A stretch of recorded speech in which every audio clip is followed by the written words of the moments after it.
রাশিয়ার কৃষ্ণ সাগরের তীরে গেলেনঝিকের শান্ত সৈকত আর মনোরম প্রকৃতির টানে প্রতি বছর সেখানে হাজার হাজার পর্যটক ভিড় জমান। জনপ্রিয় এই পর্যটন কেন্দ্রে বেশ কিছু রিসোর্টও রয়েছে, যার পাশেই রুশ প্রেসিডেন্টের বহুল আলোচিত পুতিনস প্যালেস অবস্থিত।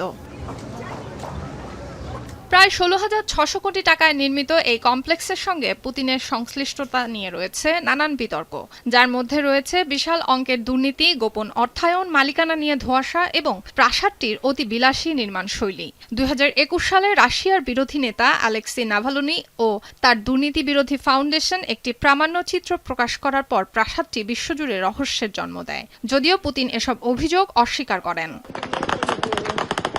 এবার সেই গেলেনঝিকের একটি রিসোর্টে সাধারণ মানুষের ওপর ইউক্রেনের ভয়াবহ ড্রোন হামলার ঘটনায় নানা মহলে চলছে আলোচনা সমালোচনা। তবে প্রেসিডেন্ট পুতিনের প্রাসাদ সুরক্ষিত আছে বলেই তথ্য দিচ্ছে বিভিন্ন সূত্র। বিস্ফোরণের আগে ঘটনাস্থলে মেশিনগানের গুলির শব্দ পাওয়ায় গুঞ্জন উঠেছে সম্ভবত হামলার মূল লক্ষ্যবস্তু ছিল পুতিন প্যালেস। তবে এ বিষয়ে রুশ কর্তৃপক্ষ কোনো মন্তব্য করেনি। তবে মস্কোর অভিযোগ সাধারণ মানুষকে লক্ষ্য করেই হামলা চালিয়েছে ইউক্রেন। 72 ঘন্টা ময়েশ্চার লক সমৃদ্ধ লিলি হুইপ শিয়া মিস্টিক গ্লোয়িং বডি ওয়াশ। শিয়া বাটারের গুডনেস স্কিন রিপেয়ার করে রাখে সফট ও গ্লোয়িং, ছড়িয়ে দেয় লং লাস্টিং ফ্রেগন্যান্স। সামাজিক মাধ্যমে ছড়িয়ে পড়া একটি ভিডিওতে দেখা যায় আচমকা একটি ড্রোন আছড়ে পড়ার পর বিস্ফোরণ হয়। তখন সৈকতে অবস্থান করছিল অনেক পর্যটক দর্শনার্থী। আতঙ্কে নিরাপদ আশ্রয়ের খোঁজে ছুটতে শুরু করেন পর্যটকরা।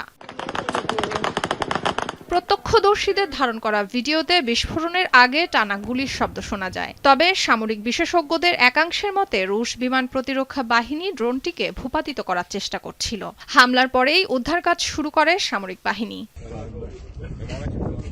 এছাড়াও গেল 24 ঘন্টার মধ্যে দুদেশের পাল্টাপাল্টি হামলায় উভয় দেশের প্রাণহানি বেড়ে দাঁড়িয়েছে 22 জনে। এছাড়া কৃষ্ণ সাগরের নোভারস্কের কাছে ড্রোন হামলায় একটি রুশ জাহাজে 3 নাবিক গুরুতর আহত হয়েছে বলে জানা গেছে।